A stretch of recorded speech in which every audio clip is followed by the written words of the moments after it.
We're back. Welcome back to yet another episode of the Level Up podcast, where we equip you with all the necessary knowledge to ensure that you get involved and become a part of the sector that is building the future. We've given you insight on many things, much like how the SETAs work, a little bit of insight on research and planning. We've spoken a little bit about grants, but I think today we need to get into something very necessary, which is, of course, ensuring that we plug all the gaps when it comes to skills development and ensuring that we speak about the transformation that's necessary to make SETA relevant with the upcoming changing times. Now, someone who is well equipped to give us all of this knowledge and really going out there, whether it be the most remote areas, the most underprivileged areas, or even those areas that you may feel like are disconnected with the rest of South Africa, they are going out there to ensure that they plug all of those loopholes and ensure that everybody's receiving the necessary skills development that they need in order to further their future. And of course, joining me today is Makhaya Blaai. He is the executive manager in the office of the CEO. Now, you can hear by that title,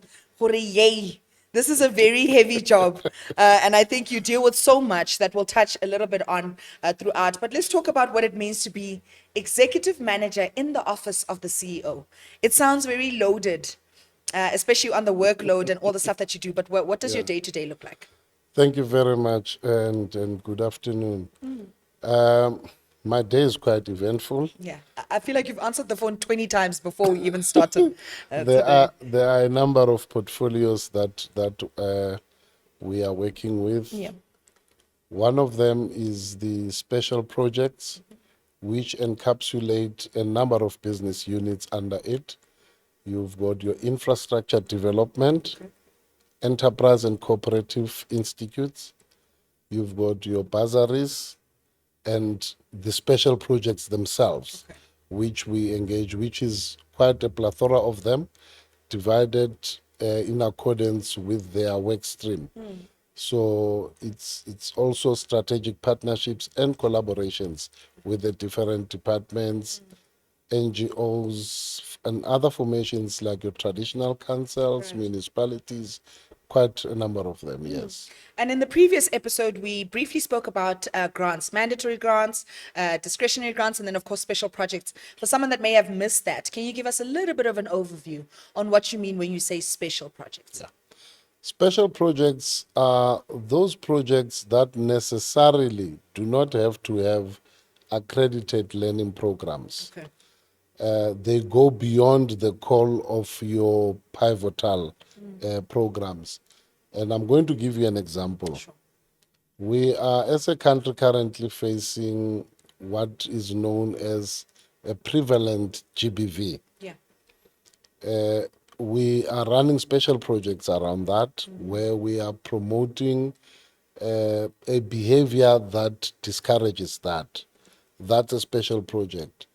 Other special projects are work integrated learnings, where those who have graduated, not necessarily doing a program that has credits, but required to be prepared for a work environment, we would run programs for them. Others are in enterprise development, where we work with small businesses, help them how to start up, how to run a business, how to identify a market, how to sort out your internal affairs to be a functional and viable business moving forward. And I can imagine that, it takes research to be able to understand where these gaps are and how you fill them. How do you guys ensure that you actually are finding the necessary needs to every community? Because sure, GBV is a national crisis. But when it comes to, let's say, an area in Lusikisiki, they may not have the same needs as another area in Ilanskral, for instance, in Limpopo. So how do you ensure that you determine that what you are giving to that community is what they need? That's quite critical. By our nature, services SETAs, the formation of our boards is representative of the demographics in the country. So our boards are made up of, firstly, the representative of industries for which we are responsible for, and then organized labor, who are representing interest of workers within those sectors, and then community representatives that are appointed by the minister. So by just composition, you can get a sense of that equitable representation. So on learning programs, The sector skills plan is formulated in consultation with industry. So the training we give is what the industry has identified itself. Got you. So which to make sure that there's relevance, so that you don't talk to industries that are not seeking training, which you are giving. Yeah. Now, when it comes to special projects, we look at national imperatives. So the board from time to time would sit and assess what is happening in the country. What are the key issues plaguing either the economy or societal issues? And then they would identify those. As a way of example, when we kickstarted our GBV campaign, we kickstarted it in a place called Inanda in KZN, just on the outskirts of Durban. If you go and look at the South African Police Service statistics, you would pick up that in the last reported period, Inanda recorded the highest GBV reported cases in all police stations in the country. So it was quite very important that we launch it there, working with the municipality of eThekwini. And then we identified some of the victims, where the families where the victims resided in, and we provided support to ensure that they are assisted in coping and they are given mechanisms beyond what they have suffered. Right. And if I think about GBV, I'm curious to know what sort of skills development or how would that be aligned with the mandate of Services SETA to be working on such initiatives? It is absolutely not aligned. Okay. It is over and above our mandate. As an institution, I think we've characterized ourselves as trailblazers, because this is not only the one thing that we do beyond our mandate, but let me talk about what our interest is on that. Yeah. I've indicated that, firstly, we've got a broader mandate of supporting government in general in responding to societal ills. Equally, the learners for which we are responsible in terms of development of their skills are coming from families. Remember that a family is a basic unit of society. Whatever that you see on society is a reflection of the different families that we have. Now, you can't deal with anything as a product when you don't go to the niche of where it comes from. So it makes perfect sense that we ensure that we do support that and overall support the government agenda in dealing with that. Sure. And when it comes to prioritizing, I mean, GBV national crisis consistently happening, something like COVID comes up in conjunction with the GBV that does not stop because of COVID. How do you prioritize where you need to be allocating, one, the time, but also two, the resources? There are competing priorities at any given time. Yeah. And then there is no one who can be everywhere at the same time. It is, of course, that at any point we will identify what is of paramount importance, take opportunities, and then target it. Mentioning of COVID, one of the things that we took as lessons from COVID is remote working. And one of our programs we are offering on enterprise and cooperative development is to help them with online services on how to function remotely as a business and make sure that you are able to run a successful business without necessarily interfacing Right. with your customers on a day-to-day basis. So because there's a plethora of issues that are competing by order of importance, we take one at a time. But for as long as in overall they contribute towards a general transformation and developmental agenda for our society. We were having a little bit of a brief conversation off air, and you were talking about just how much you've traveled. And that's from, the most normal locations to the most remote of locations to be able to see what the needs of people are. What is a trend that you've sort of seen throughout South Africa that kind of gives Services SETA that push to say, okay, we really need to be at the forefront of skills development when it comes to your observation? If you look at our country, our government has put in place measures to support young people to access education. They've put in place student fund schemes.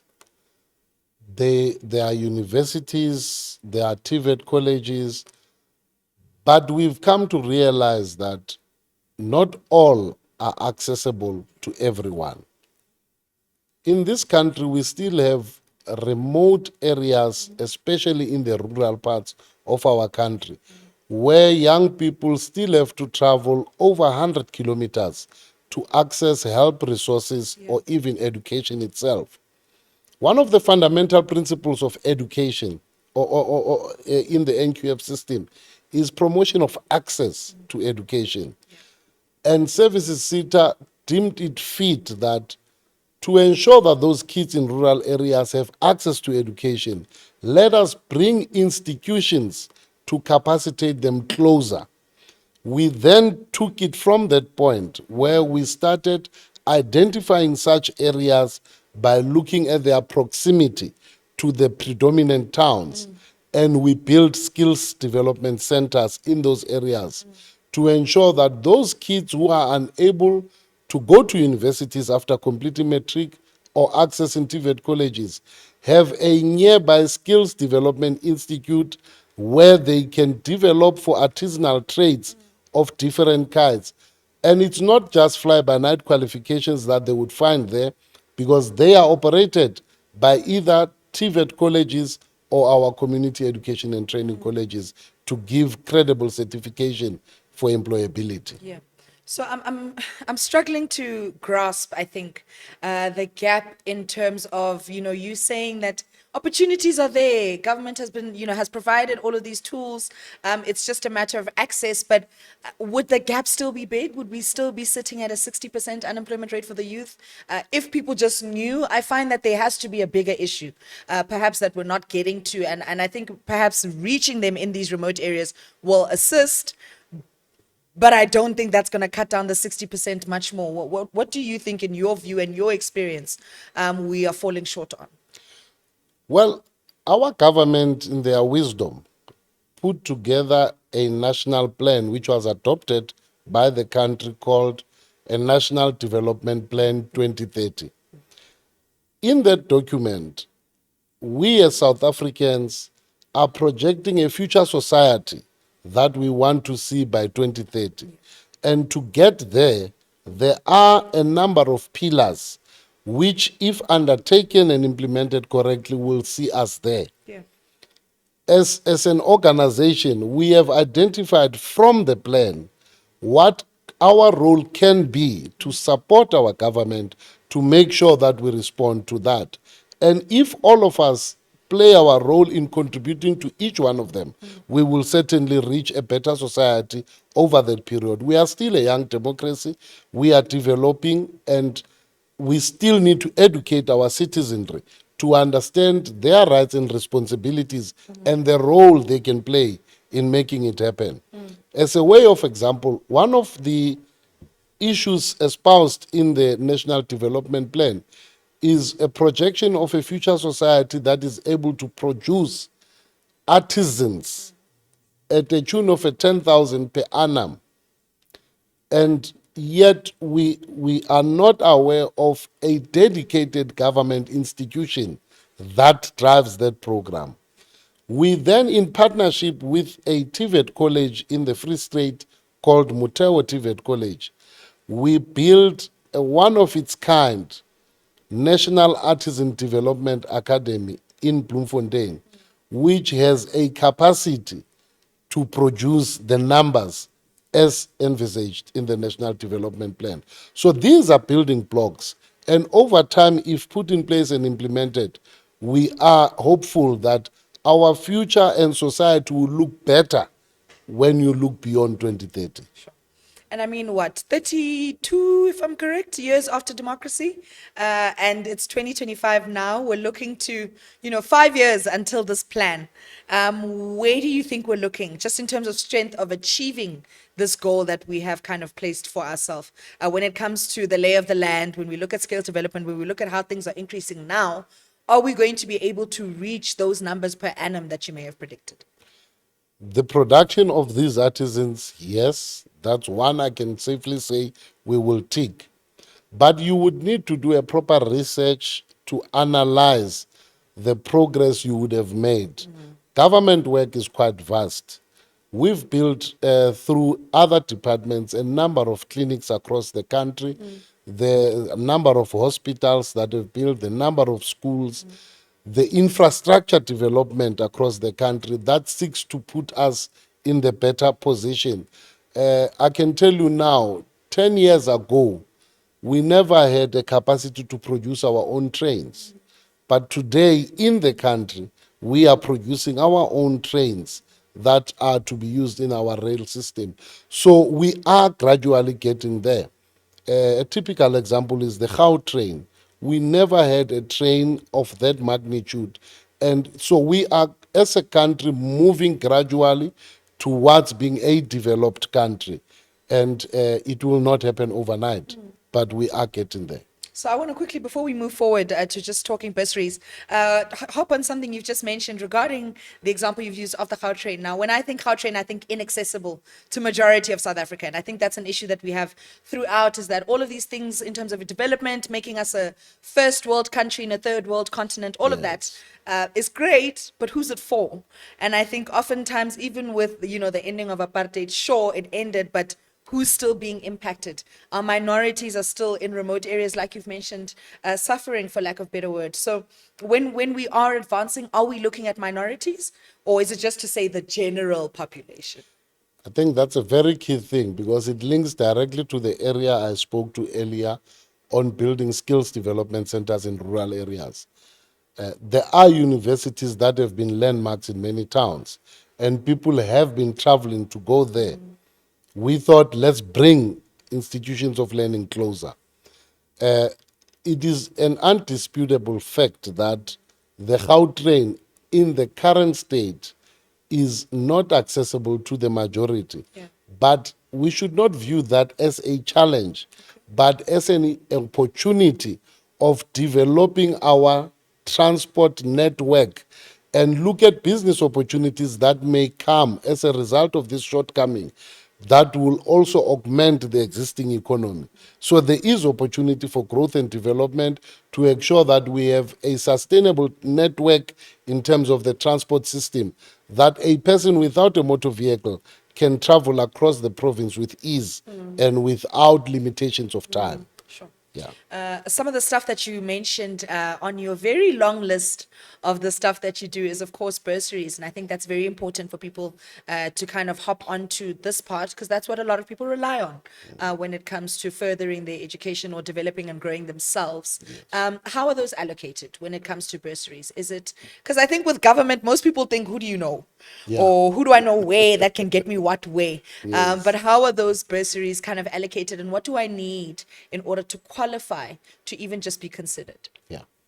The bursaries, like other functions I've spoken to, which I classified as not our primary mandate, is not our primary mandate. However, because of understanding the plight of our people and the overload on NSFAS, it is therefore important that institutions like ourselves make provision to ensure that we contribute towards easing the burden.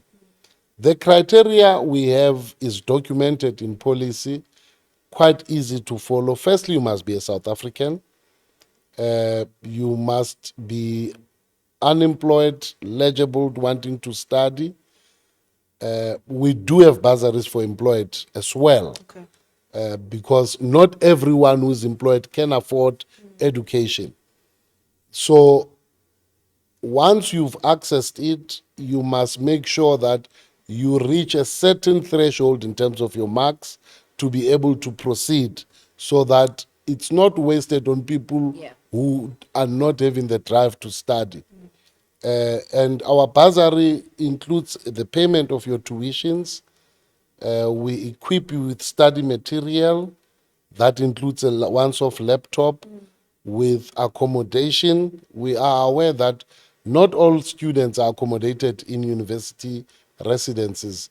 So we do accommodate a portion of a accommodation allowance and meals to make sure that learners are able to go to school and feed themselves when they are away from home.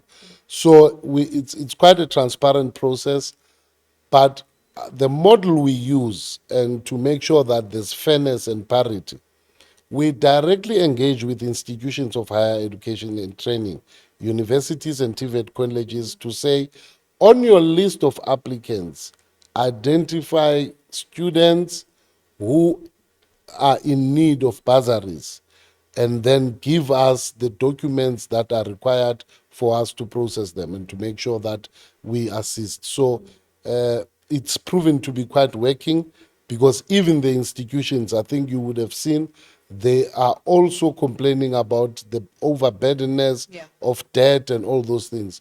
So through these interactions with them, we ease that burden, and at least they are guaranteed that they will get their money. Absolutely.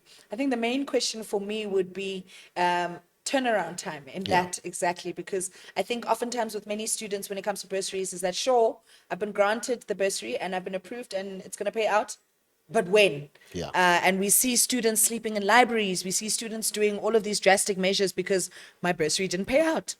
So is there some form of I don't want to say confirmation, but some form of reliability on your end to say, Yeah. actually, we will pay out in the right time so that it's still not wasted on you? You are correct. We've experienced that Yeah. problem in the past, that we would approve learners or students for bursaries, and they would take time to get paid due to red tapes and many other logistical issues that are followed. We've taken a decision to change the model that we are delivering because our understanding is that when a student applies for a bursary, it means they are in need of it for that particular time, and you can't delay the payment thereof. To circumvent this part of delays in payment, we do make sure that we issue a confirmation letter to institutions of higher learning to say, as an institution, we confirm that student X has been awarded a bursary by us. We are committing to pay for the following. Please do allow them to participate in processes whilst we are processing the payment with yourselves. Unfortunately, we've received much cooperation from universities that we don't have a student who can say, I was kicked out of an institution of learning because of payment. And but ideally, we are looking at working towards a situation that we are able to pay this as early as possible for ease of everyone Right. in the process. And let's go into something that you mentioned, that you do strategy when it comes to, in itself, the office of the CEO. I can imagine that, the demands that you have may not be the same as other sectors, but when it comes to transformation and strategy within the office of the CEO, which will trickle down to other departments, where are you guys at in terms of ensuring that is moving with the times? Well, transformation in our country remains a challenge. Yeah. And our role is to make sure that we drive it, make impact, especially in critical industries that predominantly you had the majority of our people being lessly represented. Yeah. I'll give you an example of the property industry. We have now partnered with the PPRA, which is the Property Professions, the regulatory authority. We've partnered with them and the Department of KZN, Economic Development, Tourism, and Environmental Affairs.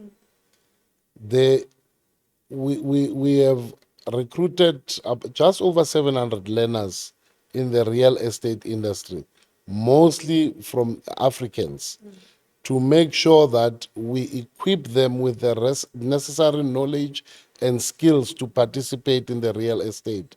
A few months ago, we were launching phase 2 of the project in Gungundlovu. And the testimonials we received, they were quite encouraging that indeed we are making the impact we want. Some of the learners from the program were already involved in deals at the tune of 3 million, which means they are becoming critical role players. Others are becoming principal agents in the area of real estate. So there are a number of industries that still, if you look at the demographic representation, they do not reflect in justice what we have in society. And our role is to make sure that we contribute towards bringing the less advantaged to be par with their counterparts.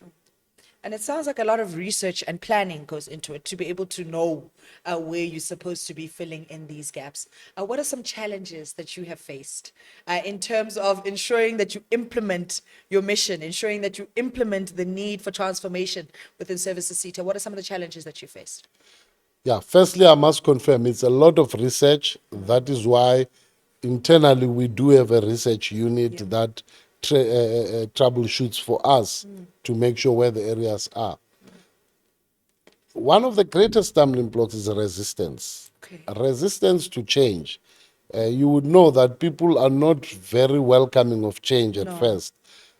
So it needs you to be dedicated, driven, but equally show the good cause of the initiative you are taking to galvanize support from the people you intend to affect. Sure. Otherwise, if you don't tell what the benefits are, no one would want to take it up. Absolutely. And lastly, Mr. Blaai, just word of advice for those that are watching right now and feel like, I've sent through so many emails, I've sent through applications, not getting approved. I want to be a training provider, I'm not getting accredited. Just as someone who, is sitting in the big office, the corner office, I would say, and is able to, get insight on what it is. So how would you advise people? It could be an employer, it could be a learner, it could be a benefit, it could be anyone that's watching this right now and feels like, okay, I really, really want to get involved. And I hear that these opportunities are there, but how do I unlock that for myself? Yeah. As an organization, we pride ourselves of our values, one of them being that of professionalism and responsiveness. And we also concede that there will always be room for improvement. And when we have interfaced with yourself or your organization in any manner, be it satisfactorily or not, we do want to hear from your feedback from you to allow us to reflect and improve where there's a need to do so. We do have a hotline where if there are issues you need to report anonymously, you can do so on our website. But equally, we've got a customer care line wherein you can register your complaints that require management attention. These are monitored on a daily basis and reports are drawn from them every month, where we sit at the executive level to look at those reports and make sure action is taken. So we strive to be a very competent and responsive entity for our people, and to make sure that we remain an agent of transformation and a preferred entity to associate with in the quest for skills development in the country.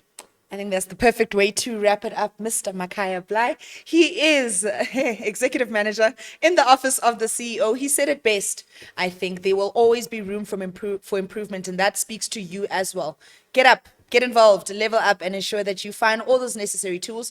All our necessary websites will be on the screen below, but make sure you hit up that hotline. This is the one time I'm going to encourage you to snitch. Go on the hotline and let us know what some of those issues that you may have are, or where you feel like some skills development need to grow and be filled in the gap. This is your opportunity to do that. We are here for you to help you develop and grow and ensure that you become a part of the sector that's building the future.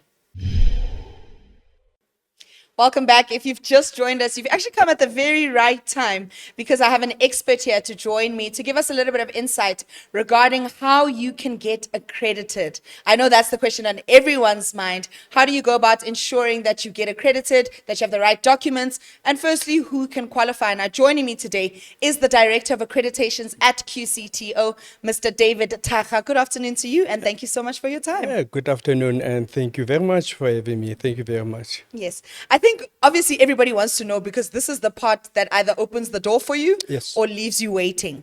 And I think for many people, we know the likes of Umalusi, we know the others, but we're going to talk a little bit about QCTO, and I want to talk about the quality control councils that exist already before that, and then you can lead us into QCTO and how these work together. Oh, thank you very much, Valerie. Yes, in South Africa, we've got 3 quality councils. The first one is Umalusi. Umalusi is taking care of NQF level number 1, number 4.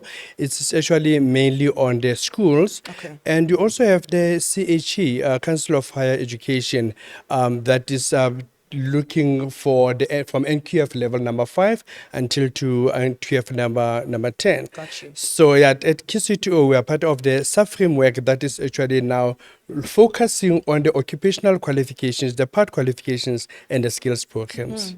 So if we are looking at Umalusi's NQF 1 to 4, that's grade 9, I would assume, Yes. to matric. And then we have CHE, which is from the higher institution Absolutely, kind until to the doctorate. of, until doctorate. And then Absolutely. QCTO would then Yes. come in Yes. to kind of subsidize that. Now, the main question that Yes. we all have Yes. is, how can I get accredited? Now, we've spoken about grants, we've spoken about the importance of research and planning, we've spoken about, ensuring that you are in tune with whatever sector it is, but we don't know how to qualify. Okay. Can you open that door for us, please? No, thank you very much. Yeah. The accreditation process of QCTO is very simple. And I'm going to simplify it now to the viewers. Okay. Accreditation is start at QCTO and it end at QCTO. Okay. So during the process, we've got the partnership with our quality partner, in this case, Services SETA. So we are actually now working together on this. Okay. Because we've got Vision 2027, whereby now we have signed a service level agreement with the quality partners for us now to have a common vision to assist the stakeholders that are interested now in getting the accreditation. When you say common vision, Yes. what does that look like? I would assume you kind of have the same vision to kind of develop all these skills and give people opportunities. But what is that shared vision? So that particular shared vision, as you know, that the vision of QCTO that we are sharing with our quality partners is for us to make sure that we qualify a skilled and a capable workforce. That is the main focus of the vision that the country actually need to look at. Yeah. Now, I don't want us to go any further without asking the question on everyone's mind, Oh, thank you. which is, who gets accredited? Who can be the one that comes forward to be able to offer all of this training to individuals? Who gets accredited in that regard when it comes to offering all of these training services? Because we've spoken about the scams. We've spoken about the fly-by-nights that come forward and say, I can do it, but there's no background or there's no qualification for them to be able to offer those services. So who gets accredited in that? Okay, thank you very much. Like you're saying, yes, we've got lots of the bogus colleges in our country. So to avoid that, we need to have the skills development providers that are accredited with the Quality Council. Got you. So it would be the skills development provider. Yes. What if I think I'm a skills development provider? What would that be, that defining factor be to say, okay, you qualify, you don't? What would, because I have a degree, so does that make me qualify indefinitely? To be the skills development provider, that's whereby you are going to open up your own institution. Okay. So you need to have all the relevant requirements for you to be able now to get an accreditation. So like I said, you start now by applying online. Right. Then after applying online, you're going to get an acknowledgement letter that confirms that you have applied. Then after that, the next step is for you to upload the documents. You're going to get the link within 2 days, whereby you are going to upload all the legal documents. And QCTO is making it clear what legal documents are actually required to be uploaded. Then after they've been uploaded, now this next step is the desktop evaluation. Okay. The desktop evaluation, they're going to look into, did you upload all the required documents? And sometimes it happens that the stakeholder is not uploading all the documents, which is actually causing the delay of the process and all that. So we're encouraging the stakeholders that they have to make sure that all the legal documents that are required, they need to be uploaded. Right. So the next step after that is the desktop evaluation. So whereby now it's either you have passed the desktop because now you have uploaded all the documents, or you did not pass the desktop because now there are certain documents those were missing. Yeah. But the beauty is that now we don't just throw your application away. We've got a communication with the stakeholder that please make sure that you upload the documents so that you can be able now to proceed. Okay. Then after the desktop, this whereby now the site visit now is going to be planned. It is done by QCTO together with our quality partner, in this case, the Services SETA, we share the responsibility, as I've spoken about the Vision 2027, whereby Services SETA is taking the responsibility of the quality control. So the allocation that is sent to Services SETA, they are going to follow their processes to do the site visits. Okay. So they do the site visit. QCTO also, for their portion, they also do the site visit. So when the quality partner is done with the site visit, Yeah. they are going to quality assure the reports, because the site visits are done by the quality partner subject matter expert. Okay. So they are going to submit all the documents centrally, so at Service SETA, and there is somebody that is responsible at Services SETA to quality assure the report. Then after the report have been quality assured, that is whereby now the reports and the recommendations, they are going to be sent to QCTO. After they've been sent to QCTO, there is a committee at QCTO. It's called Internal Accreditation Committee. That is whereby now we are going to look into the recommendations. Those were done by the quality partner. Okay. And then from there now, the decision will be taken whether accredited or not accredited. Same applies to QCTO, subject matter expert. Also them, they're from 5. Procedure. That's the evaluation. It's going to be checked, and then from there it's also going to serve Okay. at the internal accreditation committee. Then from there the outcomes now it will. Okay. This sounds like a very lengthy process, right? Because when you're going through all the steps, I'm like, okay. Yeah. On average, how long would this duration take in order for someone to start the application? Yes. And then get results on whether or not they're Wonderful. The turnaround time is 90 working days. Okay. And this is how it is calculated. It is calculated after the last document have been submitted. Right. So let me just do this particular example. You load a document today, then you take 5 days and upload the other one, and then from there you take another 2 weeks, upload Yeah. the other one. It is actually now delaying. That is why the 90 days is starting immediately after all the documents. It's very important. After all the documents have been uploaded, that is where day 1 it is starting of the 90 days turnaround time. And I think what's also important is that we see scams through small little things, and like asking for payment when submitting specific applications. Is this one of those where you have to pay in order to submit an application, or is it free? No, at this stage it is free. Okay, fantastic. Yes, yeah. And I think that's something that you can use as a nugget, because oftentimes these applications will say 250 Rand and Yes. will accelerate your Yeah, process, yeah. or 100 Rand and you'll get to the front of the line or whatever. Yes. Just go through the necessary procedure, go through the necessary measures, and make sure you're getting results back from you guys, because Yes. you have to approve, you have to send a letter back, you have to send confirmation back. Yeah. And if you aren't getting any of those things, then maybe you should be questioning whether or not it is legitimate or not. Why is it Absolutely. important for accreditation to happen, especially in such a nitty gritty kind of ensure that you're inspecting every single step?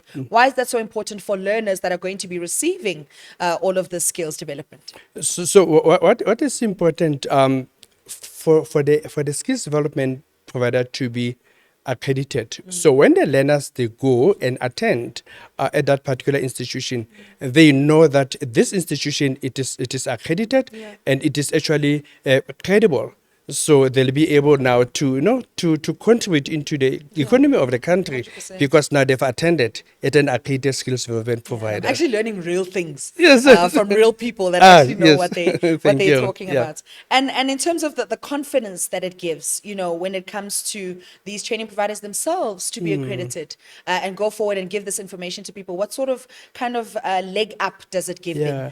So it's actually giving them the confidence that they are accredited and they are offering the accredited qualifications. And the beauty of this now, after the learners now, they went through the ASA, that's the External Integrated Summative Assessment certification. They are getting it now from QCTO. So it's actually now carrying a lot of weight of the kind of the qualifications that they're getting. like a khalela of accreditation, to be Exactly. honest. And the beauty of the occupational qualifications is you are ready for the workplace because you do the 3 components, the knowledge, practicals, and the workplace component. So mean that after writing the ASA, because it is competency based, immediately you get your qualification, you are ready to start Sure. the work. What are the key requirements that a provider must have in order to get accredited? Because I think there's many steps, Yes. but there's those key things that you need in order to say, okay, I'm at a point where I can now take the step Wonderful. to become accredited. Point number one, you need to be a registered company. Okay. You need to have the CIPC. Okay. Point number two, you need to be tax compliant. Number three, OHS compliant, because there you are dealing with the lives of the students, the staff, and all that is really very important. The critical one is also the learning material, because now you cannot implement if you don't have the learning material. Yeah. You also need to have the qualified facilitators that can be able to implement this qualification. So it's really very important for you to make sure that you appoint the correct subject matter expert that will be able to interpret the curriculum document. Sure. And in terms of, you mentioned the space in order to be able to facilitate all Yes. of this. What does site readiness look like? I want, people to be sitting at home and say, okay, ish, this one I need to work on this a little bit. This Yeah. one I may need to work on. But when it comes to like workplace agreements, site readiness, what is that supposed to look like to ensure that the process runs smoothly? Okay, just in short, let me just take one example of the qualifications that you've got, the project management. Sure. So you need to have the classroom. The classroom have got the desks. Yeah. Have got the chair. chair. Yeah. Have got the whiteboards. Have got the projectors. That is where the knowledge module is going to happen. Okay. And then from there, for the practical modules, they can be able now to do some simulation there, all right? And then from there, the workplace, they need to go to the workplace to go and do the workplace modules. Yeah. So that is why it's important that before you can implement the occupational qualifications, you need to have the workplace in place. Yeah. You cannot get accreditation if there is no MOU. So that actually is safeguarding that no SDP will teach only knowledge modules and the practical modules and leave the learners hanging because of this component Yeah. of the workplace. Yeah. So it is compulsory for the workplace MOU to be there. It is actually guaranteeing that Yeah. the learners will be exposed to all the three components. It sounds good on paper, but I'm curious to know where the difficulty is then.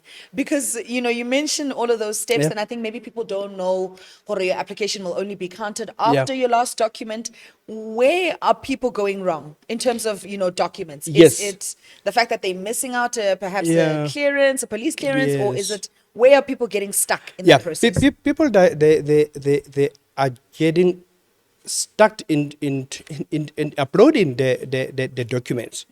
Like I said, we'll keep on reminding them. So what QCTO have done, we have produced now this document.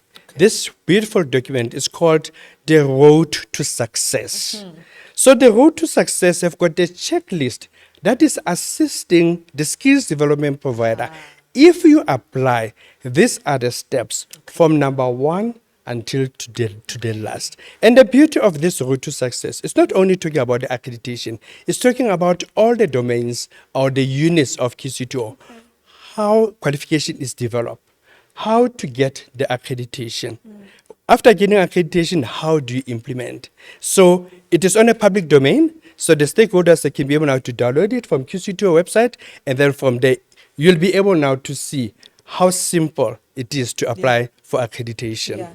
And I think that can be your mini little book that gives you all the insight that you need. Absolutely. In case we may have missed something here, please head over to the QCTO website to be able to get all of this. For someone that is a first-time applicant, yes. and they just don't know where to go, they just feel like this process might be a little bit tedious based Yes. off what we've said. Yes, What advice would you give them when it comes to practical advice to ensuring that they implement this to get accredited? Yes, the practical advice that I'm going to give them, if they can just visit the QCTO website and look into the road to success, it's nicely done. It's that the whole process maps. You'll never go wrong if you're going to follow all these particular steps in applying for accreditation. It's very simple.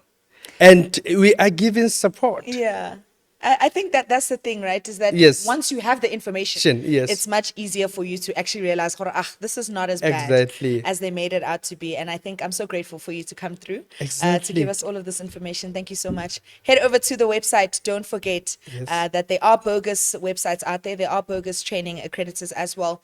Make sure you find the right one. Go through the necessary and formal channels to ensure that you find that information. Absolutely. For all of the young people that are watching this right now, that feel like, maybe I don't know how to take the next step. Yeah. Or I don't know how to, go about ensuring that maybe I have skills and I want to be a training facilitator and, give those skills to someone else. What advice would you give them to just get started when it comes to being an accredited training provider?